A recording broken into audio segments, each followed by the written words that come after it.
전도서 계속 이어서 가고 있는데요. 오늘은 전도서 1장 12절로 18절 말씀입니다. 구약성경 948페이지에 있는데요. 제가 여러분들 앞에 한 절씩 봉독해 올리도록 하겠습니다. 나 전도자는 예루살렘에서 이스라엘 왕이 되어 마음을 다하며 지혜를 써서 하늘 아래에서 행하는 모든 일들을 연구하며 살핀즉 이는 괴로운 것이니 하나님이 인생들에게 주사 수고하게 하신 것이라. 내가 해 아래에서 행하는 모든 일을 보았노라. 보라, 모두 다 헛되어 바람을 잡으려는 것이로다. 구부러진 것도 곧게 할 수 없고 모자란 것도 셀 수 없도다. 내가 내 마음속으로 말하여 이르기를 보라, 내가 크게 되고 지혜를 더 많이 얻었으므로 나보다 먼저 예루살렘에 있던 모든 사람들보다 낫다 하였나니 내 마음이 지혜와 지식을 많이 만나 보았음이로다. 내가 다시 지혜를 알고자 하여 미친 것들과 미련한 것들을 알고자 하여 마음을 썼으나 이것도 바람을 잡으려는 것인 줄을 깨달았도다. 지혜가 많으면 번뇌도 많으니 지식을 더하는 자는 근심을 더하느니라. 아멘. 제가 잠깐 기도하고 말씀 전하겠습니다. 살아계셔서 오늘도 우리와 함께 하시는 아버지 감사합니다. 아버지, 이 아침에 우리 사랑하는 성도님들 깨워주시고 주의 말씀 앞에 다시 한번 엎드릴 수 있도록 인도하시니 감사합니다.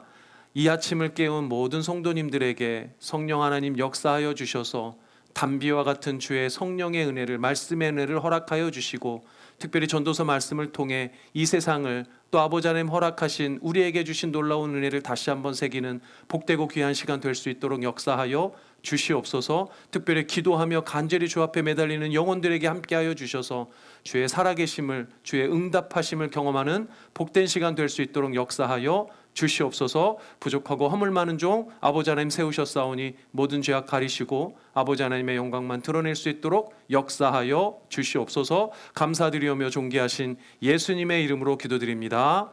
아멘. 네, 오늘은 전도서 이제 두 번째 시간입니다. 제목이 지다 번다입니다. 지다 번다. 영어로는 the more wisdom, the more sorrow라고 되어 있는데요. 설교 제목이 좀 특이하죠?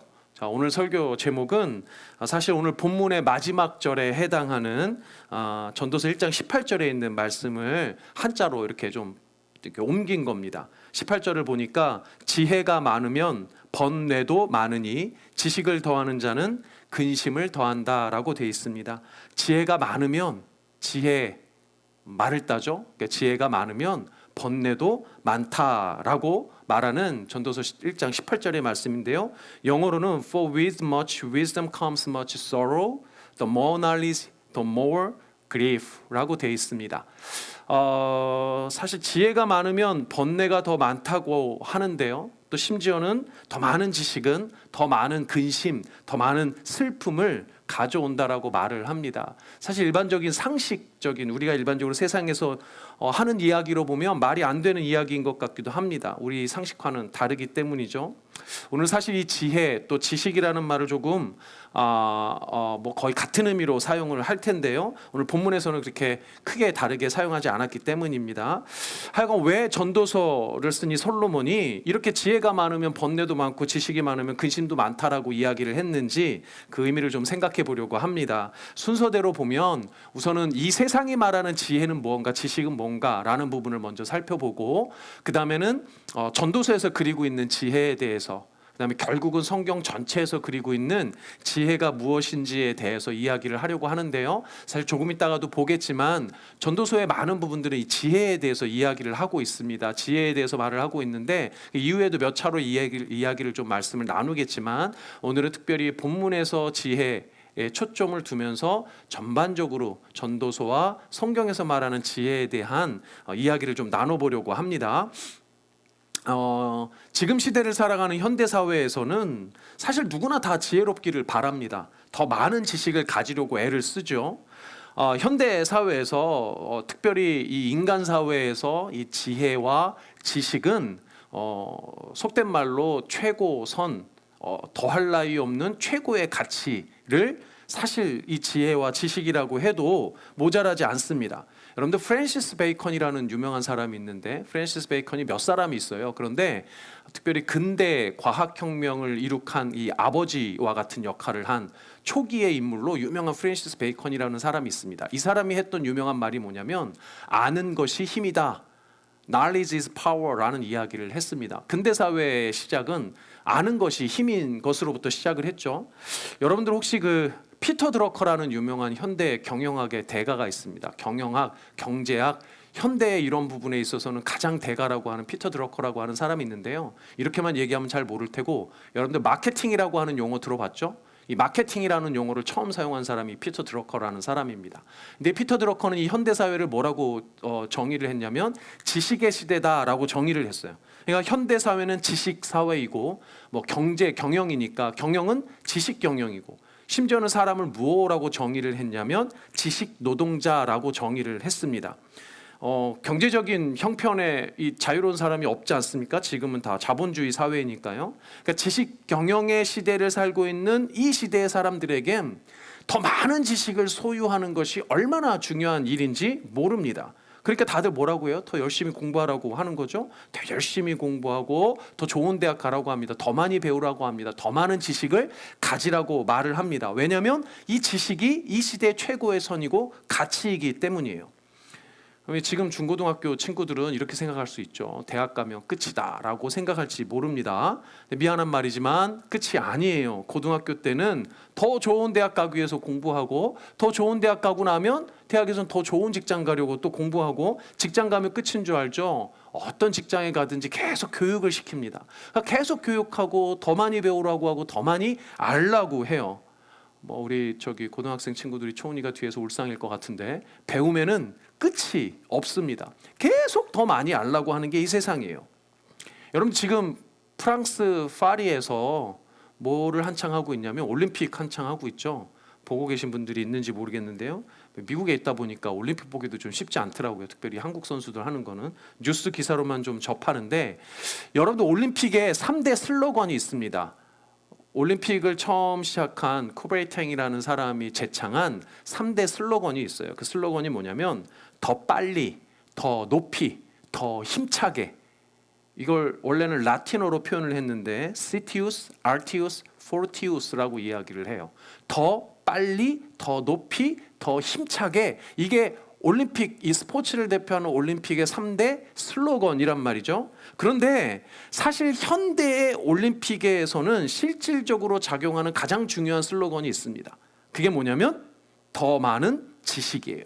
더 많은 정보가 핵심입니다. 그러니까 상대방은 물론 나 자신을 잘 알아야 돼요. 더 많은 정보를 가지고 있어야 돼요. 스포츠 기술에 대한 정보도 많이 가지고 있어야 돼요. 그러니까 각종 정보가 승리의 핵심 요건입니다. 스포츠만 그런가요? 현대 사회에서는 전쟁도 정보예요. 지식이 중요합니다. 사람이나 무기로 싸우는 옛날 시대의 전투가 아니라 지금 전쟁은 정보로 싸워요. 그래서 현대전을 정보전이라고 말합니다. 또 사실상 총칼로 사람을 찌르고 죽이기 이전에 이미 정보로 서로 죽고 죽이는 시대가 지금 이 시대예요. 세상이 온통 다 더 많이 알기를 원합니다. 더 많이 배우는데 혈안이 되어져 있죠. 끝이 없습니다. 근데 사실상 조금 더듬어 올라가면 실질적 이유는 뭐냐? 더 많은 지혜와 더 많은 지식이 돈이 되는 시대이고 실력이 되는 시대가 이 시대이기 때문입니다. 그래서 더 많은 지식과 더 많은 지혜가 사실은 보편적인 모든 사람들이 추구하는 최고의 가치와 선이 되어버린 겁니다. 우리는 바로 그런 시대를 살고 있는 거예요. 그런데 놀랍게도 솔로몬은 오늘 본문에서 그 더 많은 지혜와 더 많은 지식이 우리를 번뇌하게 만들고 더 힘들게 만들고 더 슬프게 만든다고 말을 하는 겁니다. 돈을 잔뜩 가져오지는 못하더라도 조금은 더 긍정적인 걸 가져와야 될 것 같은데 그렇게 이야기를 하지 않고 오히려 부정적이라고 말하는 거죠. 영어 성경에서 뭐라고 이야기하면 sorrow라고 표현하고 grief라고 이야기를 합니다. 슬프다는 건데요. 아주 슬프다는 이야기죠. 한글의 다른 번역 성경에는 이걸 괴로운 일이라든가 걱정이라는 단어로도 번역을 해놨습니다. 이 세상에 온통 많은 괴로운 일들, 온통 많은 걱정거리들은 이 지혜와 지식 때문에 생겨난다는 거예요. 온통 다 부정적인 것을 지혜와 지식으로 묘사해 놓은 것 같습니다. 그런데 오늘 본문뿐만 아니라 전도서 다른 몇 곳에서도 바로 이 지혜와 지식을 부정적으로 묘사하고 있는 부분들이 있어요. 예를 들면 전도서 6장 8절은 이렇게 말을 합니다. 지혜자가 우매자보다 나은 것이 무엇이냐? 살아있는 자들 앞에서 행할 줄을 나는 가난한 자에게는 무슨 유익이 있는가? 그러니까 지혜자가 우매자보다 더 나은 게 없다라고 말을 하는 겁니다. 전도서 8장 17절은 이렇게 말합니다. 또 내가 하나님의 모든 행사를 살펴보니 해 아래에서 행해지는 일을 사람이 능히 알아낼 수 없도다. 사람이 아무리 애써 알아보려고 할지라도 능히 알지 못하나니 비록 지혜자가 아노라 할지라도 능히 알아내지 못하리로다. 아무리 지혜가 많고 지혜를 가지려고 애를 써도 결국 이 땅의 일, 사람의 일을 다 헤아릴 수도 없고 해결할 수도 없다라고 말을 합니다. 이렇게만 보면 지혜와 지식은 아무런 쓸모가 없는 것처럼 말을 하는 것 같지만 사실 지혜 또 지식이 없는 무식한 사람, 그럼 어리석은 사람, 이런 사람이 되라는 말인가 라고 보면 꼭 그런 건 또 아니에요. 전도서를 또 다 살펴보면 지혜와 지식에 대해서 긍정적으로 이야기하는 곳도 여러 군데가 있습니다. 몇 군데를 읽어보면 전도서 2장 13절은 이렇게 말합니다. 내가 보니 지혜가 우매보다 뛰어남이 빛이 어둠보다 뛰어남 같도다. 그러니까 어리석은 우매함보다는 지혜가 더 낫다는 거죠.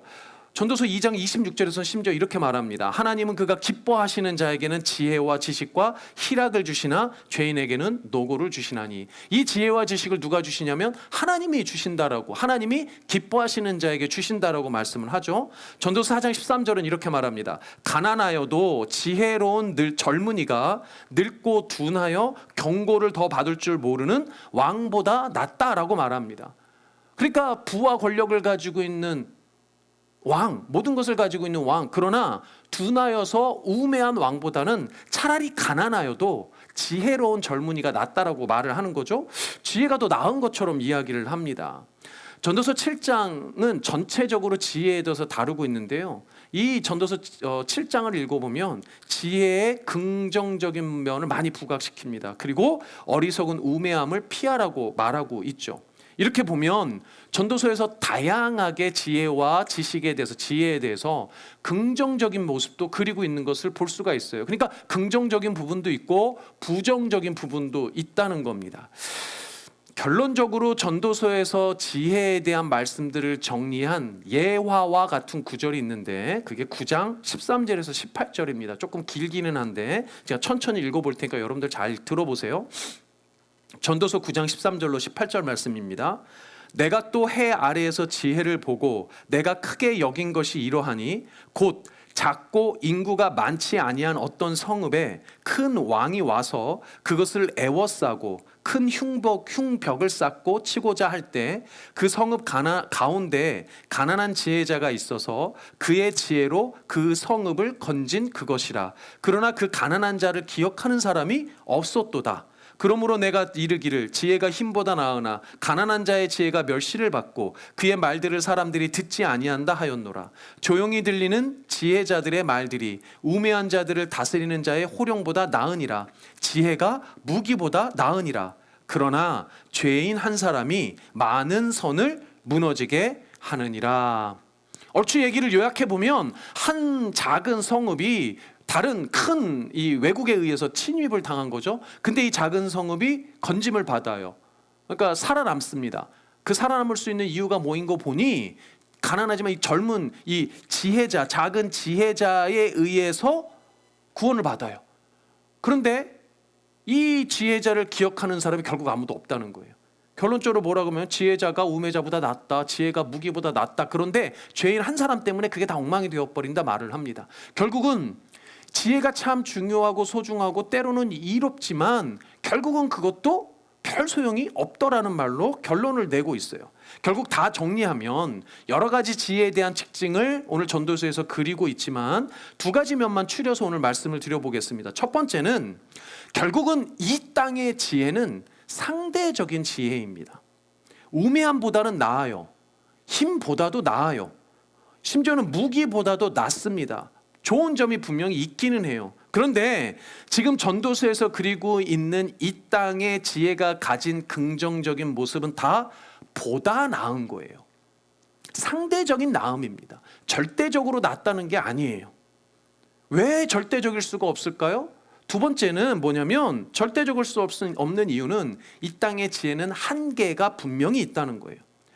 이미 한 달이 지나버렸지만 여러분들 지난번에 처음에 전도서 첫 번째 시간에 다룰 때 전도서를 읽다가 보면 반복되어지는 키워드 혹은 핵심적으로 얘기하고 싶은 이 세상을 그 상징하는 전도서에 4가지 키워드가 있다고 말씀드렸어요. 그게 첫 번째가 허무, 두 번째가 한계, 세 번째가 역설, 그리고 결국이라는 표현으로 이 땅의 이 부분을 설명을 하고 있습니다. 그 중에 한계라는 표현이 있었어요.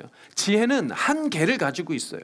지혜로 이 땅의 지혜로 알아낼 수 있는 것에는 한계가 있다는 겁니다. 이 세상의 모든 일들을 다 알아낼 수는 없어요. 지혜가 아무리 타고난 사람도 이 세상을 어느 한 부분을 구원한 것처럼 보일 수 있지만 결국은 한계가 있어서 사람들에게는 잊혀질 뿐만 아니라 모든 문제를 해결할 수는 없다는 겁니다. 많은 다양한 한계를 가지고 있는 게 이 땅의 지혜예요.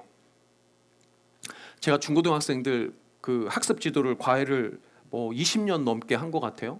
몇백 명 했다고 그랬잖아요. 특히 이제 수학을 가르치다가 보면 많은 친구들이 물어봅니다. 도대체 이런 건 뭐에다 써먹냐고. 미적분 같은 거 배우면 이거 도대체 뭐에 소용이 있어서 배우냐고 한결같이 이야기를 해요. 물론 물어보는 애들은 대부분 수학에 대한 관심이 별로 없는 친구들이 이야기를 합니다. 물론 어쨌든 그러면 제가 대답을 하죠. 다 써먹을 때가 있으니까 배우는 거라고. 이렇게 대답은 제가 합니다. 결국은 뭔가 필요해, 중요해, 써먹을 때가 있어. 근데 제가 이제 이만큼 세월이 지나놓고 보니까 제가 한 그 얘기가 다 죄송합니다, 뻥이에요. 다 구라더란 말이죠. 지금까지 살아보니까 저도 역시 과외를 해서 누군가를 가르칠 때 빼놓고는 실제 삶에서 미적분을 써본 일이 한 번도 없어요. 물론 전공이나 분야에 따라서는 미적분을 써먹는 사람이 있겠죠. 근데 실제로 그런 타는 사람도 별로 못 만나본 것 같습니다. 미적분, 어려운 수학의 내용들 고등학교 때까지는 쓸지 모르겠지만 대부분은 쓰지 않는 지식들도 있어요. 그리고 시간이 지나면 잊어버리게 마련입니다. 다 상대적인 지식이고 누군가에게는 필요하지만 누군가에게는 전혀 필요 없는 지혜일 수도 있어요. 시간에 갇혀버린 지식입니다. 시간이 지나면 잊혀지는 지혜이고 지식이에요. 이 땅의 지혜와 지식이란 건 다 한결같이 그런 모양이란 말입니다. 그래서 오늘 우리가 읽은 본문에서도 이 땅이 가지고 있는 지혜와 지식이라는 것이 분명한 한계가 있다라는 것을 설명해 주고 있습니다. 한번 살펴보도록 할까요? 특별히 오늘 본문에서 솔로몬이 이 지혜와 지식을 부정적으로 묘사한 이유, 그 한계가 무엇인지에 대해서 여러분들이 좀 초점을 보고 살펴봤으면 좋겠습니다. 다시 한번 12절 13절을 읽어드리겠습니다. 나 전도자는 예루살렘에서 이스라엘 왕이 되어, 솔로몬이 왕이 된 거죠. 마음을 다하며 지혜를 써서 하늘 아래에서 행하는 모든 일을 연구하며 살핀즉 이 세상의 모든 일들을 자기가 가지고 있는 모든 지혜를 사용을 해서, 여기 보니까 연구하며 살폈다라고 말하는 거잖아요. 연구하며 살폈다라는 건 아주 치열하게 연구했다는 겁니다. 아주 열심히 연구했다는 거예요. 최선을 다해서 연구를 했다는 겁니다. 자, 그런데 보니까 이는 괴로운 것이니 하나님이 인생들에게 주사 수고하게 하신 것이라. 무슨 말을 하고 싶은 겁니까? 그렇게 열심히 연구하고 열심히 그렇게 수고하고 열심히 살펴보는 게 사실 다 괴로운 일이라는 거예요. 역사상 가장 지혜롭다고 소문난 솔로몬이 지극정성을 다해서 했던 그 모든 지혜로운 일들, 모든 지식을 사용하는 일들이 사실은 결론적으로는 괴로운 일이라는 겁니다. 하나님이 이 땅에 인생들에게 주신 것인데 사실 모든 사람들을 수고롭게 하는 일밖에 안 되더라는 거죠. 결국 솔로몬이 그 대단하고 위대한 지혜와 지식을 한껏 사용했는데도 발견한 것은 뭡니까? 헤벨이에요. 그래서 14절을 이어서 읽으면 결국 이 세상의 일들은 다 헛되어 바람을 잡는 일이라고 말합니다. 헤벨이라는 거죠. 우리 지난 시간에 말했던 모든 것이 헛되고 헛되니 헛되다라는 meaningless의 헤벨을 의미하는 거예요. 얼마나 이 지혜와 지식이라는 게 무가치하냐라는 부분을 15절에서는 이렇게 표현을 합니다. 구부러진 것도 곧게 할 수 없고 모자란 것도 셀 수 없다. 여기서 이 세상 지혜로는 이 세상에 구부러진 것, 잘못된 것, 우리가 흔히 얘기하는 정의롭지 못한 것, 악해 보이는 것, 이걸 옳게 만들 수 없더라는 거예요. 모자란 것, 결핍을 채울 수도 없다는 겁니다.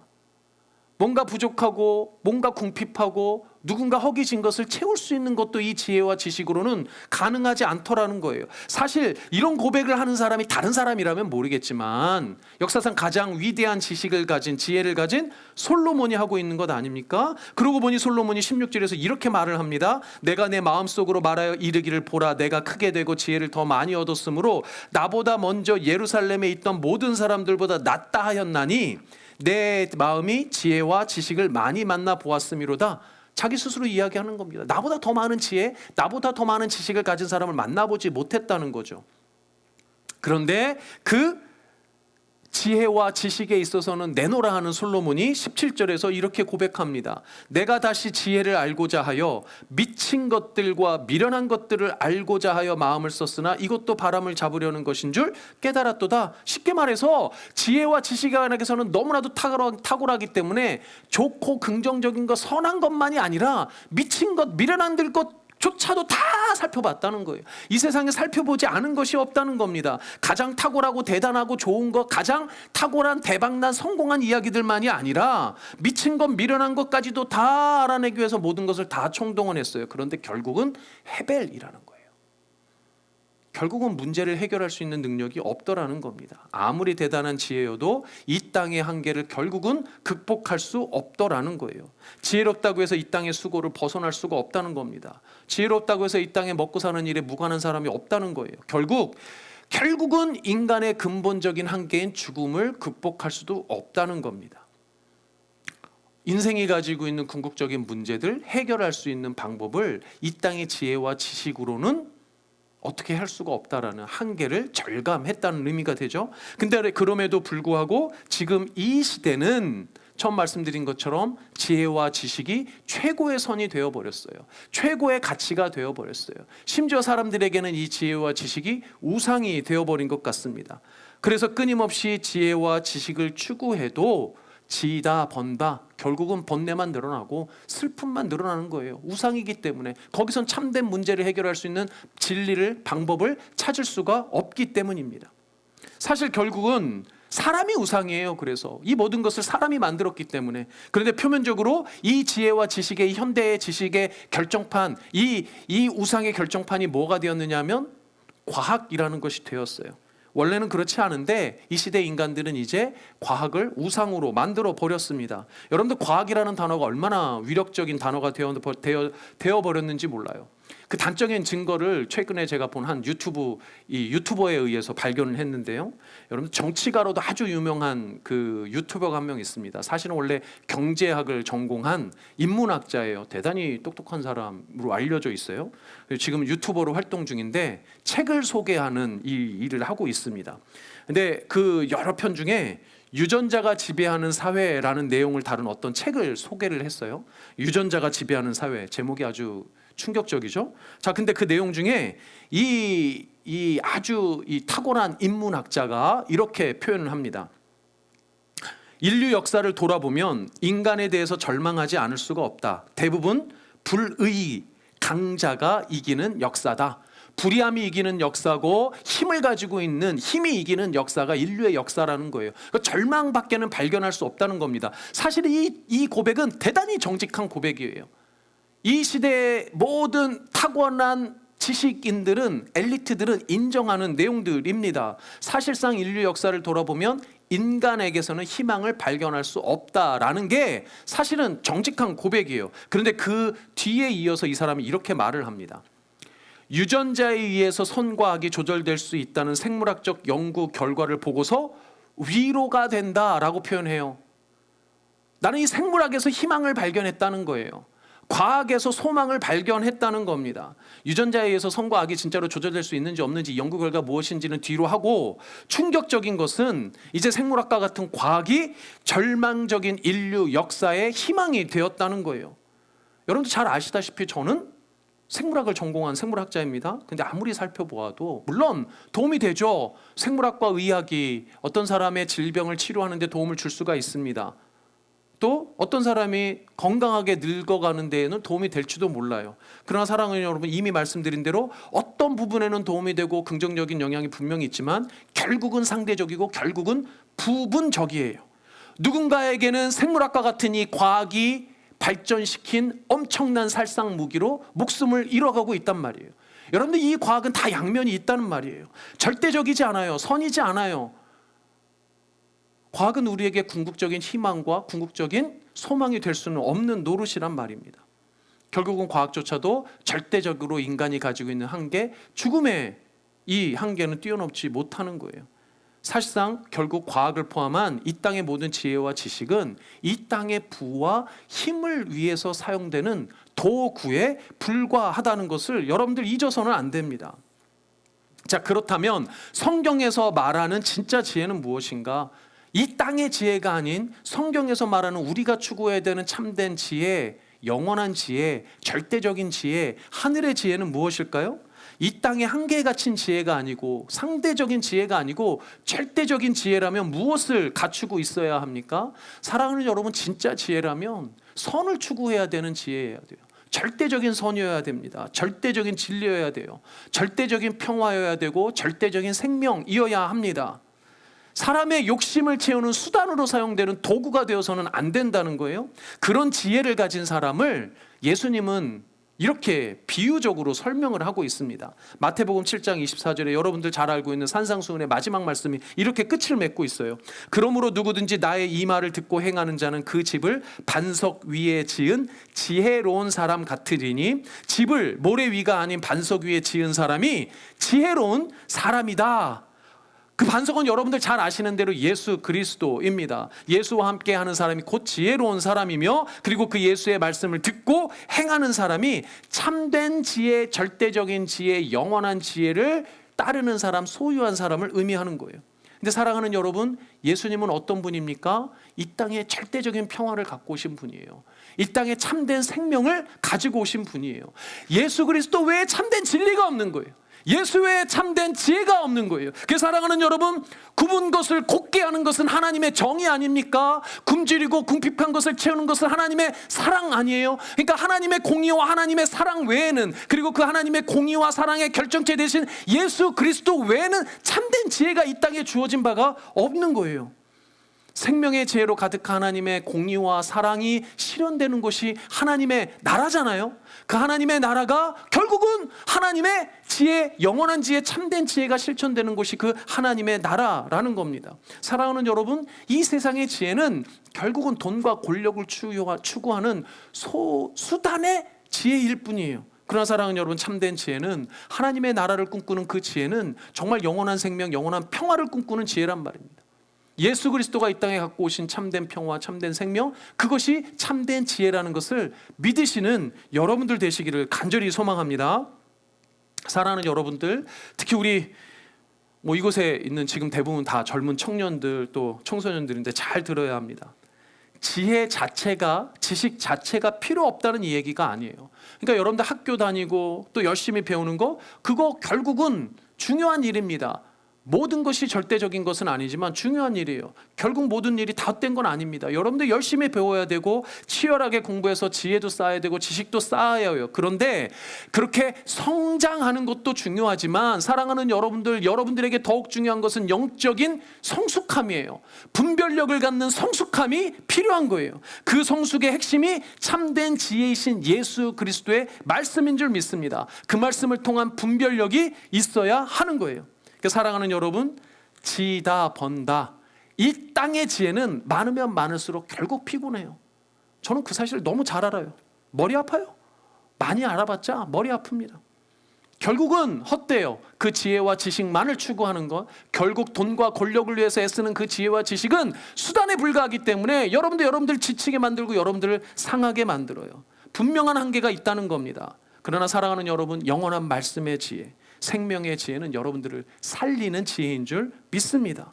헛된 세상의 지혜와 지식은 쓰러지지 않는 우상과 같이 여러분들 끊임없이 예수 그리스도로부터 멀어지게 만들 거예요. 그러나 사랑하는 여러분, 그 모든 것을 분별할 수 있는 말씀의 지혜, 맞서 싸울 수 있는 말씀의 지혜를 달라고 이 아침 여러분들 간절히 붙들고 간구하시며 기도하시는 여러분들 되셨으면 좋겠습니다. 영상으로 보고 계신 여러분들 마찬가지입니다. 이 시간 이 아침에 여러분들 기도하시길 바랍니다. 아버지 하나님, 저에게 생명의 지혜, 참된 평화의 지혜, 절대적인 지혜, 아버지 하나님 예수 그리스도의 지혜를 나에게 허락하여 주시옵소서. 말씀의 지혜를 허락하여 주시옵소서. 영적으로 성숙할 수 있는 말씀의 분별력을 허락하여 주셔서 예수로 말미암아 이 땅 가운데 참된 생명과 평화를 가져오는 복된 인생 될 수 있도록 주님께서 함께하여 주시옵소서. 여러분들 간절하게 주님 앞에 붙들고 기도하는 여러분들 되시길 바랍니다. 그래서 오늘 여러분들 저와 함께 세 가지 기도 제목 함께 나누고 기도했으면 좋겠습니다. 첫 번째, 오직 예수 그리스도의 터 위에 모든 인생의 지혜를 세우게 하시고 헛된 세상이 아닌 영원한 하나님 나라의 참된 소망을 두는 복된 인생이 되게 하옵소서. 아멘. 그런 여러분들 되시길 바랍니다. 두 번째, 내 삶의 크고 작은 모든 문제들을 주 앞에 내어놓습니다. 죄로 가득한 헛된 욕망이 아니라 하나님의 말씀이 현실이 되는 거룩한 욕망으로 내 영혼을 채워 주시옵소서. 세 번째, 우리 교회 블루진 한인교회를 긍휼히 여겨주셔서 주의 말씀으로 흥왕케 되는 부흥의 역사를 이루게 하시고 8월에 있을, 이제 8월이 시작되었습니다. 8월에 있을 응답하라 2024 정교연 수련회를 통해 살아계신 하나님을 경험하는 우리 교회 되게 하여 주시옵소서. 세 가지 기도 제목 두고 여러분들 간절히 기도했으면 좋겠습니다. 저와 함께 오늘 제가 기도하고 주기도문으로 예배 마치겠습니다. 아버지 감사합니다. 하늘의 지혜를 구합니다. 예수 그리스도의 그 말씀의 지혜를 구합니다. 영원한 생명, 영원한 평화의 지혜를 구합니다. 이 땅 가운데 가득한 불의와 증오와 욕망으로 가득한 이 거짓되고 부패한 이 땅 가운데서 아무런 것도 구부러진 것도 곧게 할 수 없고 부족하고 결핍된 것 채울 수도 없는 헛된 이 땅의 지혜와 지식이 아니라 아버지 하나님의 놀라운 하나님의 지식으로, 아버지 하나님의 지혜로 영적인 분별력을 갖고 이 땅 어느 곳에서든지 예수 그리스도의 이름으로 넉넉히 승리해내는 사랑하는 우리 모두 성도님들 될 수 있도록 주께서 역사하시고 함께하여 주시옵소서. 이번 8월 한 달도 주님과 함께 동행하는 우리 사랑하는 블루진 한인교회 모든 성도님들 될 수 있도록 주님께서 함께하여 주시고 오늘 이 시간 축복하여 주시며 간절히 기도하는 심령들마다 성령 하나님 역사하여 주셔서 주의 위로와 주의 승리를 경험하게 하여 주시옵소서. 감사드리며 예수님의 이름으로 기도드립니다. 아멘. 주기도문 하겠습니다. 하늘에 계신 우리 아버지여, 이름이 거룩히 여김을 받으시오며 나라가 임하옵시며 뜻이 하늘에서 이루어진 것 같이 땅에서도 이루어지이다. 오늘날 우리에게 일용할 양식을 주옵시고 우리가 우리에게 죄 지은 자를 사하여 준 것 같이 우리의 죄를 사하여 주옵시고 우리를 시험에 들게 하지 마옵시며 다만 악에서 구하옵소서. 대개 나라와 권세와 영광이 아버지께 영원히 있사옵나이다. 아멘. 함께 기도하며 주님 앞에 나아가겠습니다. 자유롭게 기도하신 이후에 집으로 귀가하시면 되겠습니다. 예배 마치겠습니다.